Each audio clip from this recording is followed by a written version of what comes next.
Hale felt the cold metal of the shuttle wall against his back as alarms wailed across the cabin. Harsh red lights flashed like a heartbeat gone wrong. The entire ship rattled, then tilted, then straightened again. He had felt turbulence before, but this was different. It wasn't the chaotic shaking of a vessel under attack. It felt targeted, like someone was hunting them. His breaths came slow, steady, trained, but beneath the practiced calm, a quiet thought pressed against the edge of his mind. They know she's here. Across from him, sitting with her hands locked around the straps of her seat, was Princess Lyra of silver-skinned, luminous eyed, wearing ceremonial armor that still gleamed even under the dying lights. She looked nothing like danger, yet people were dying across the galaxy because of her. And because he chose to protect her. She whispered, her voice shaking despite her usually regal tone. The sensors show 3 ships closing in. They shouldn't have found us this fast. He leaned forward, eyes sharp, instincts on fire. Someone leaked our flight path. Her eyes widened, surprise but also guilt.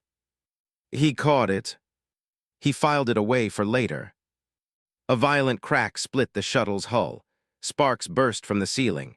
A console exploded where it had been sitting moments before. He lunged forward, grabbed Lyra, and yanked her out of her seat just as another blast tore through the cabin. The floor lurched. They stumbled together, falling hard. Lyra winced, clutching his arm for balance. He held her steady. "Stay behind me," he said. "You always say that," she replied, a fragile laugh breaking through her fear. "And you never listen when I tell you I'm not helpless." "You're not," he met her eyes, "but you're the one they want." For a moment, just one heartbeat, something unspoken lit between them. A quiet warmth, a silent truth. Then the ship tilted sharply, sending both of them sliding toward the smoking tier in the hull. Grabbed a railing with his left hand and Lyra's waist with his right, stopping their fall. "You okay?" he asked. "Yes," she breathed, eyes locked on him. But behind those eyes, he saw something else. Not fear, not shock. A secret. Before he could ask, the shuttle slammed downward. A gut-wrenching crash. Darkness. Then silence, broken only by the faint ticking of cooling metal. Groaned and pushed himself upright, coughing through the dust-filled air. He blinked until shapes formed. The shuttle lay on its side, half buried in alien dirt. Trees, tall, metallic, glimmering with blue veins, surrounded them like an otherworldly forest. He reached for Lyra. She was conscious, sitting against the wall, trying to stand. He helped her up. "We have to move, the attackers will follow the crash." She nodded, then hesitated. "There's something I must tell you." A distant scream of engines cut her off. 3 dark silhouettes streaked across the sky, dropping through the clouds like blades. They had minutes. Maybe less. Grabbed a small armory crate from the wreckage, ripped it open, and handed her a pulse dagger. She held it with unfamiliar panic, royals never trained with weapons. "Stay close," he said. "We need high ground." They ran into the glowing forest, boots crunching over metallic leaves that echoed strangely with every step. The sky roared behind them as ships began their descent. Lyra struggled to keep pace, her royal armor heavy and clearly not designed for running. Slowed just enough to guide her but kept pushing forward. Too slow meant death. She whispered between breaths, "If they catch us, they won't keep me alive, you know that." "I know." "Then why keep risking yourself?" Her voice cracked. "Why protect me when my own people could?" He stopped. Not because he wanted to, but because something moved ahead of them. Something huge. A massive silhouette stepped from the shadows, armored head to toe, eyes burning red beneath its visor. One of the assassins. Already here. Already waiting. Lyra gasped, stepped in front of her, pulse rifle raised. The assassin tilted its head slowly. "Human," it growled in a distorted voice. "Stand aside, the princess comes with us." Didn't move. Didn't speak. Didn't even blink. Lyra's trembling hand brushed his back, gripping his jacket in silent terror.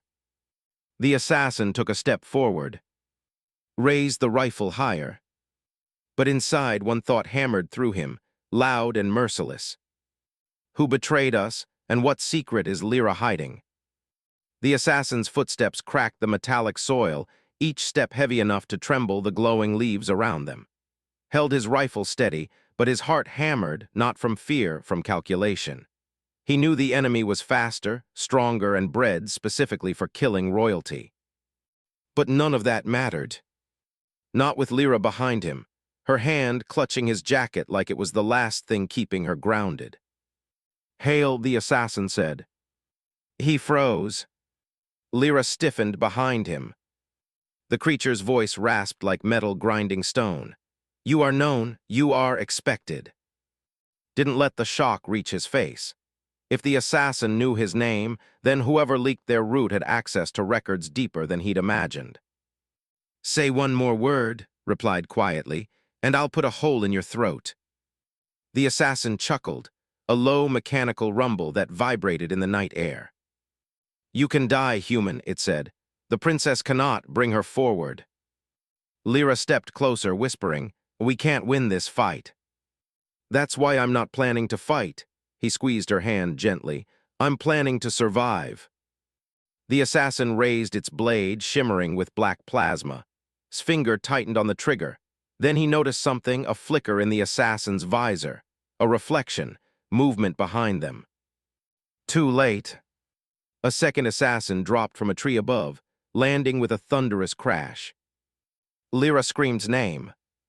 He shoved her aside and dove as the plasma blade cut the air where his neck had been. He rolled, fired twice, and hit the creature's shoulder. It staggered but didn't fall. Two assassins. Too close. Too fast.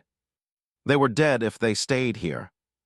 He reached Lyra, grabbed her arm, and shouted, "Run." She didn't argue. They sprinted deeper into the glowing forest as the assassins roared and pursued them.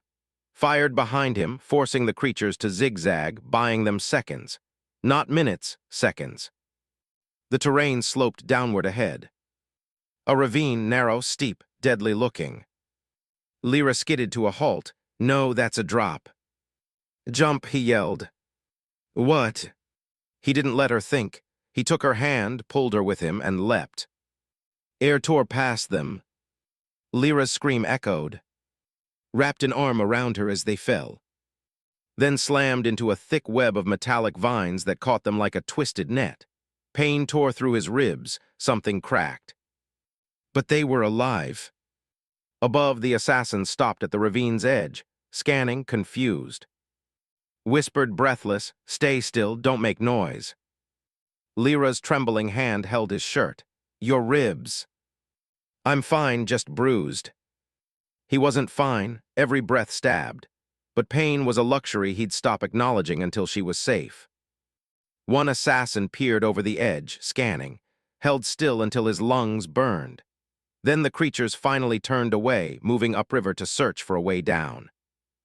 A single minute passed before Lyra finally whispered, "You shouldn't have done that. You risked your life for me." He looked at her, hair tangled, armor scratched, cheeks streaked with dirt and fear and something else. Something soft. Something only meant for him. "You're alive," he said simply. "That's what matters." Her eyes shimmered. She reached up, brushing a tiny cut on his cheek with her thumb. "You humans are reckless." He smirked. "You aliens are dramatic."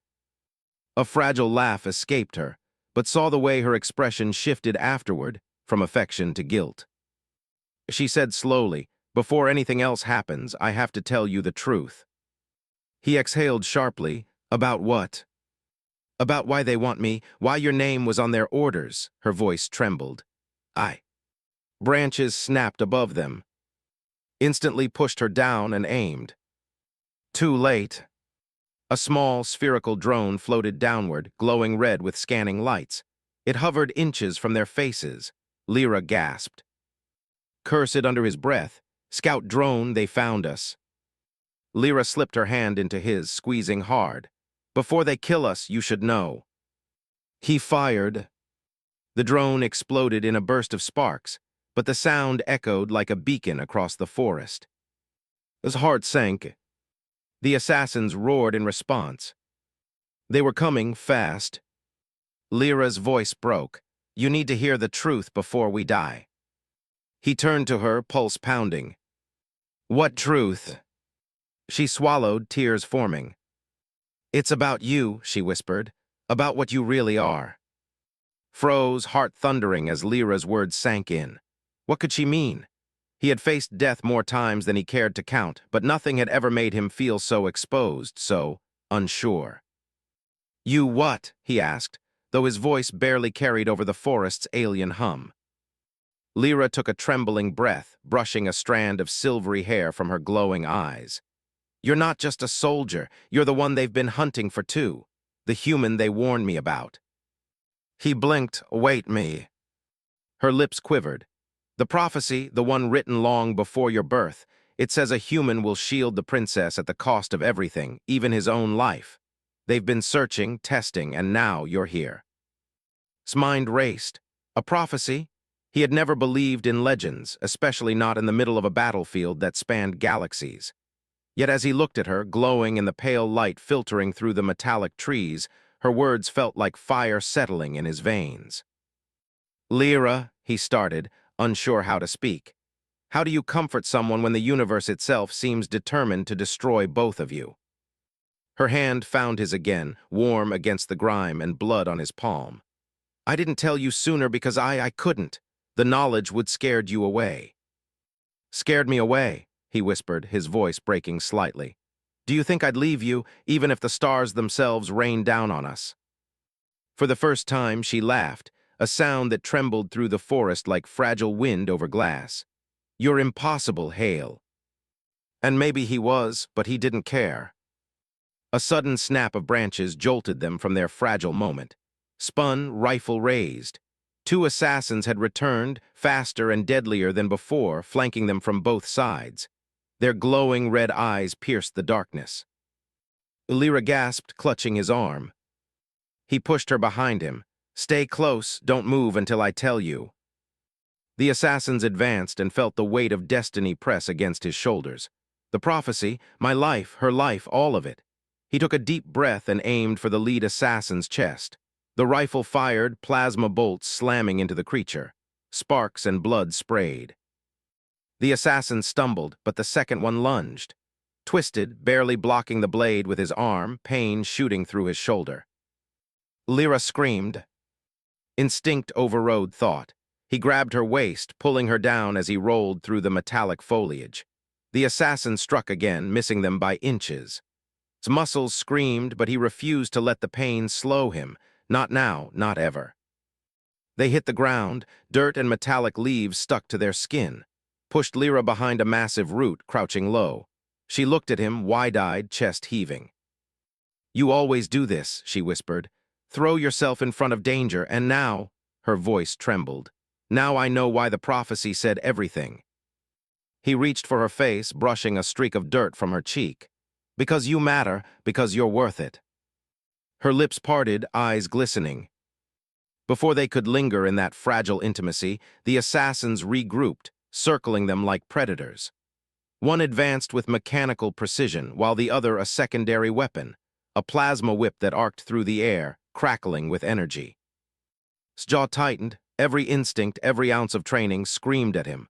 And yet, there was a new thought, sharper and stranger than fear. "I will shield her, even if it kills me." He leapt forward, firing and dodging in a blur. Lyra's small dagger flashed, barely grazing the second assassin. Together, they were a whirlwind of desperate survival, but could feel the tide turning. They were outnumbered, and reinforcements could come at any moment. Then a glimmer caught his eye, a narrow cliff edge above the assassins, glowing faintly under the forest lights. A gamble, a dangerous one. "Lyra," he shouted, "climb with me." Her eyes widened. "We can't." "Yes, we can," he insisted. "Trust me now." She hesitated, then, with a shared nod, they scrambled upward. Metal roots and glowing vines scraped their hands raw, but didn't falter. Every step, every movement, carried the weight of a promise he had made to himself long ago. No one will harm her while I breathe. At the top, they crouched behind a glowing rock formation, chest heaving, hearts pounding in unison. The assassins paused below, scanning for movement, unaware of their position. Looked at Lyra. Her face was pale, but her eyes shone brighter than the alien forest around them. For a fleeting moment, he imagined a life beyond war, beyond betrayal. She whispered, "I think I'm beginning to understand. That prophecy, maybe it wasn't just about fate, maybe it was about us." He swallowed, brushing his lips against her temple, not a kiss but a promise. "Then we'll face it together, no matter what comes next." A distant rumble shook the cliff. A third figure appeared, towering, cloaked in shadows, watching them from a distance.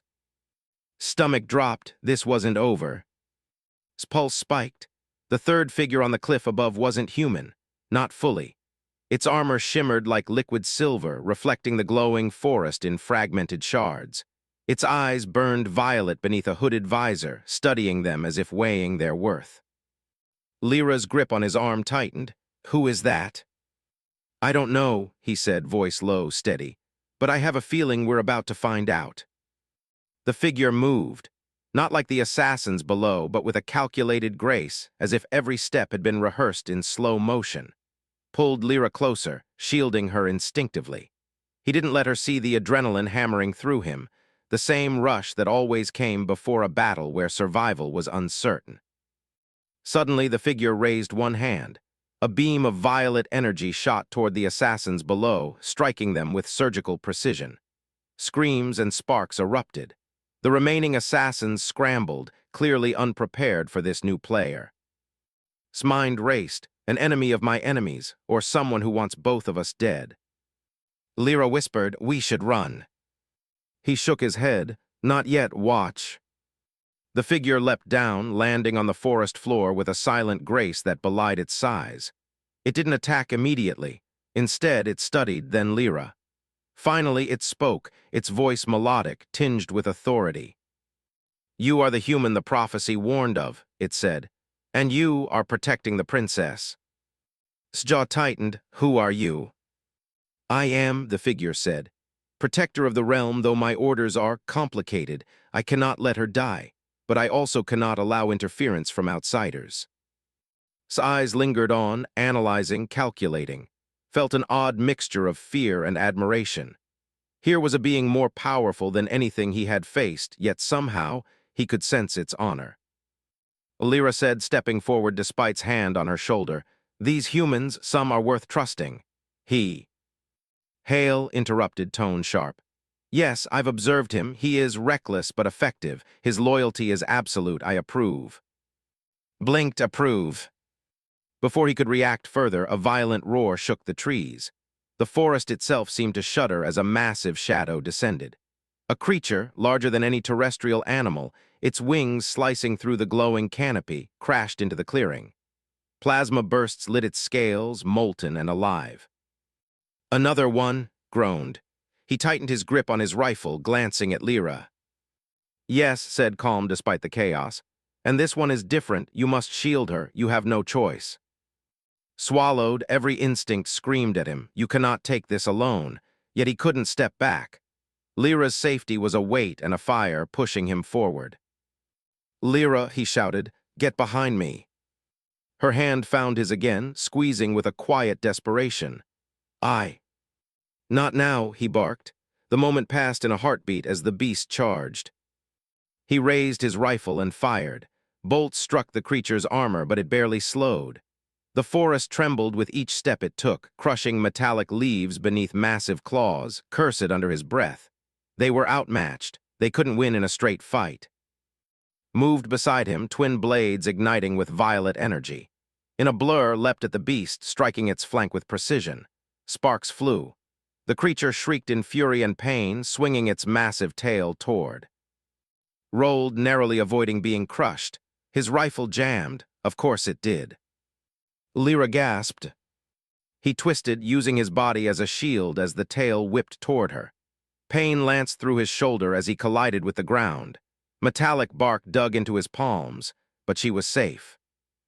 Breathing heavily, he rose. "I can do this. I have to do this." Glanced at him briefly. You will shield her, always, that is your path. Met Lyra's eyes. They were bright with fear, awe, and something unspoken.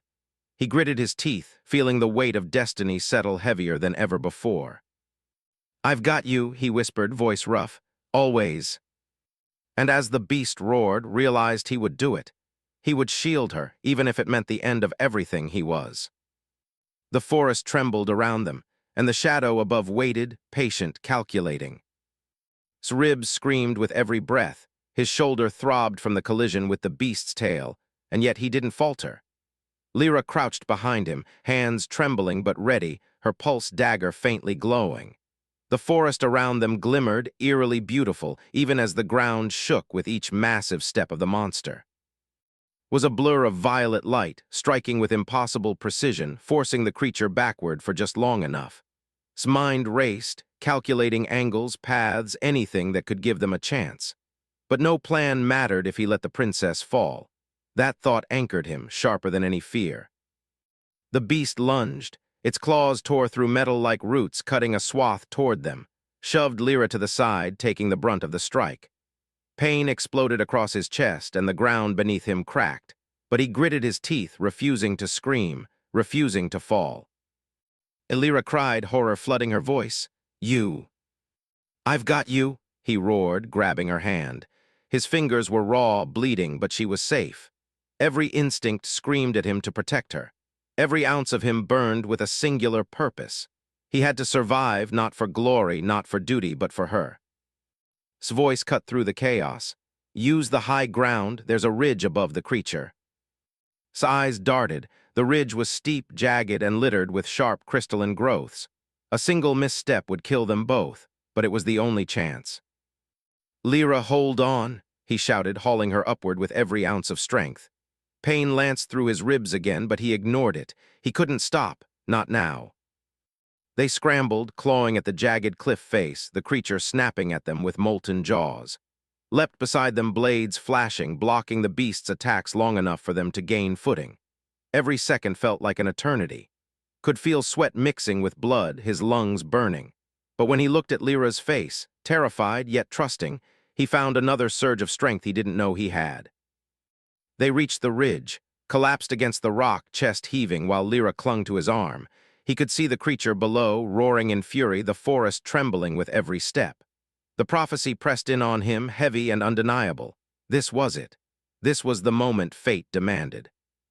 "What are you thinking?"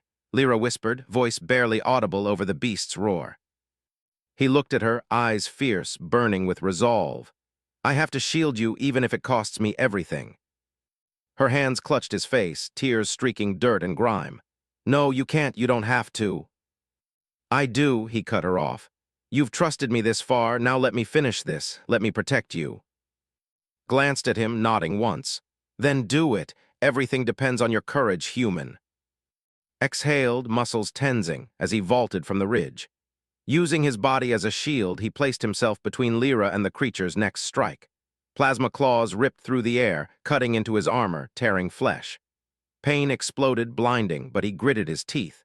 He caught Lyra, rolling them both to safety just as the beast's tail smashed against the rock where they had stood seconds before. She gasped, clutching him. "You." "I'm fine," he grunted, though every word was agony. "Just stay close." But the reality was undeniable. His body was failing. Blood seeped through his armor. His ribs were broken, every breath a blade. And yet he refused to let go of her hand. His vision blurred, but he could still see her eyes, glowing silver, fierce, alive. The creature hesitated, momentarily distracted by his relentless assault. Realized this might be their only chance.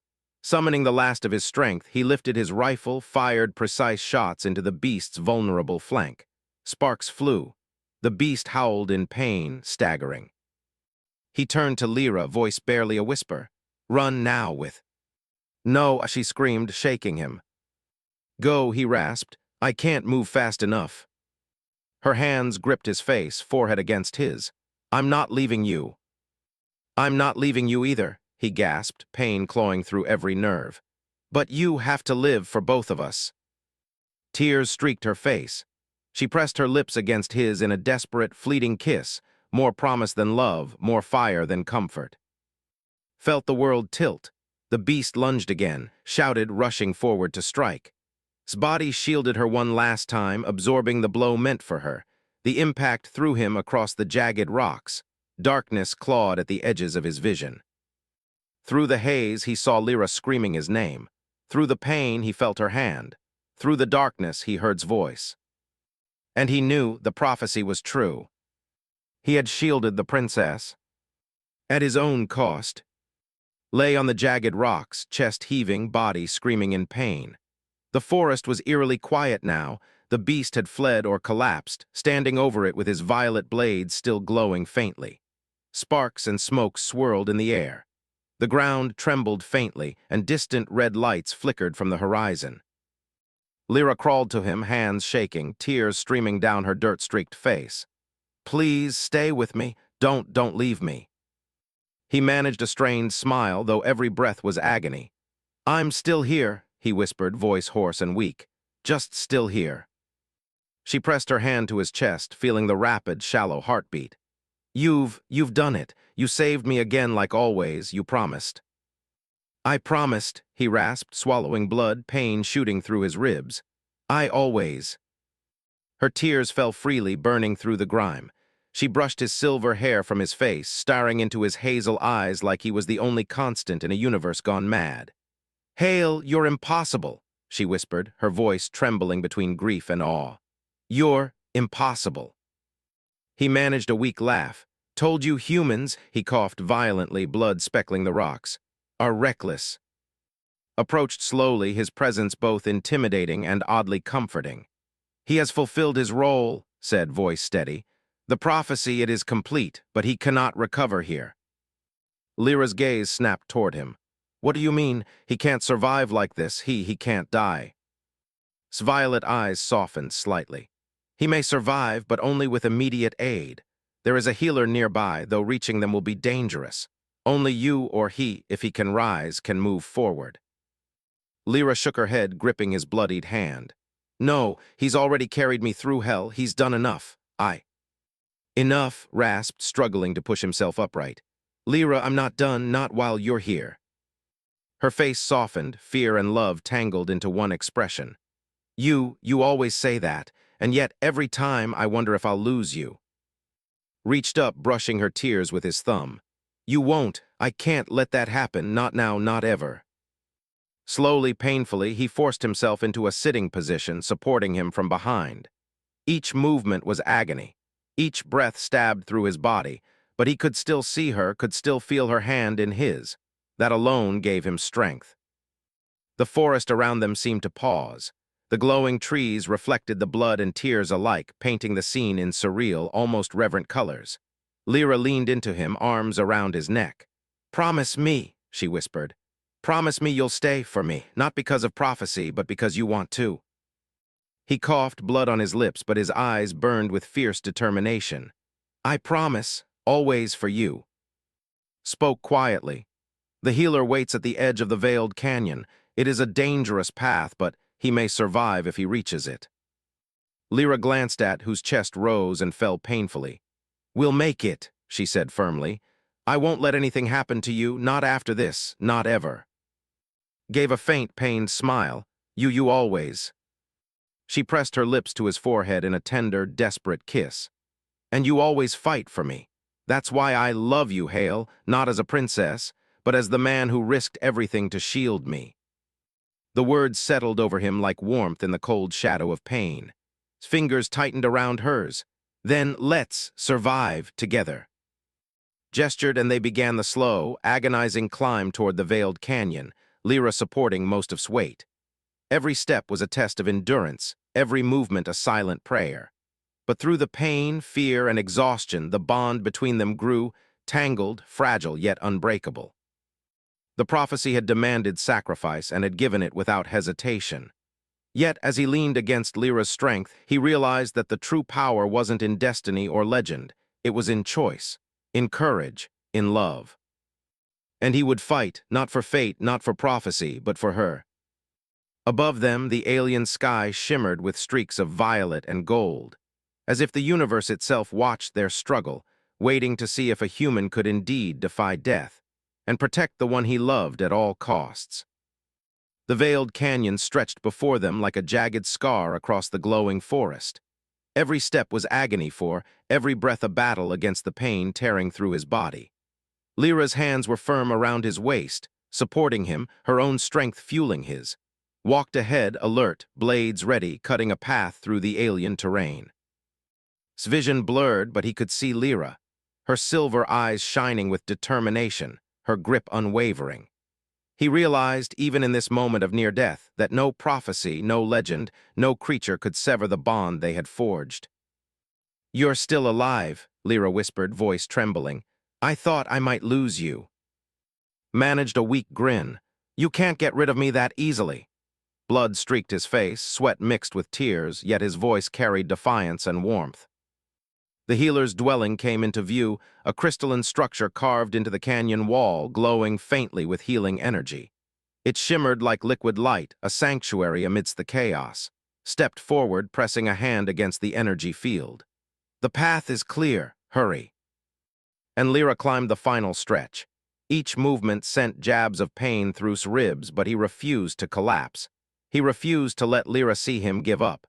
She was the reason he survived. She was his anchor, his purpose.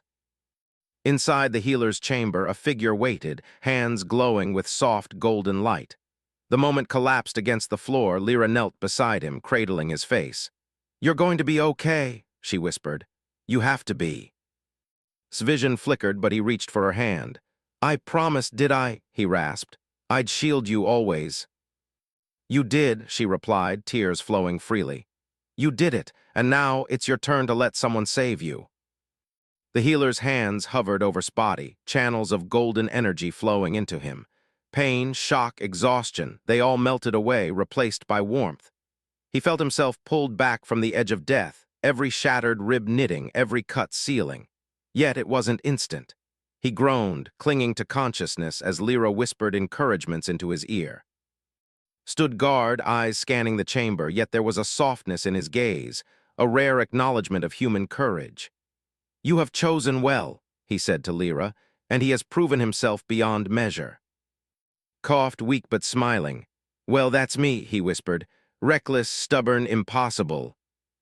Lyra laughed softly, brushing his hair back. "And I love you for it." He blinked, disbelief and gratitude flooding him. "You love me." She nodded, not as a duty, not as a princess bound by prophecy, but as Lyra, "and I'll spend whatever time we have proving it to you." His lips curved into a weak but genuine smile. "Then I'll survive, for you, for us." Hours passed. The healer worked tirelessly but could already feel the difference, strength returning, clarity replacing pain. And through it all, Lyra stayed, never leaving his side, holding his hand, whispering encouragements, and occasionally teasing him just enough to make him laugh. When he finally sat upright fully, muscles and ribs healed, he looked at her with awe and love. "I promised to shield you," he said, voice firm. "But it turns out you shielded me too, from despair, from myself." Lyra smiled, eyes glimmering. "And now," she whispered, leaning forward to press her lips to his, "we face whatever comes next together." Outside, the alien sky shimmered in hues of violet and gold. The forest seemed to sigh in relief, the stars above twinkling as if acknowledging human courage, small, fragile, yet relentless in the face of impossible odds. And Lyra stood together on the canyon ledge, hands entwined, hearts beating as one. Nodded silently from the side, a rare smile crossing his face. "The prophecy is complete," he said, "not because of destiny alone, but because of human courage." His chest swelled with pride, exhaustion, and unshakable love. "We did it," he whispered to Lyra, "not just for the prophecy, but for us." She pressed her forehead to his. "Always us," she replied. And in that moment, Hale realized something greater than prophecy, greater than battle, greater than life itself. Sometimes, the bravest act of all is simply to love someone enough to risk everything for them, and still stand when the world falls apart. The universe had demanded sacrifice, had given it, but it had also given him love, hope, and the strength to defy fate itself. Hand in hand, human and princess, they walked into the rising dawn of an alien world, together, unstoppable and unbroken.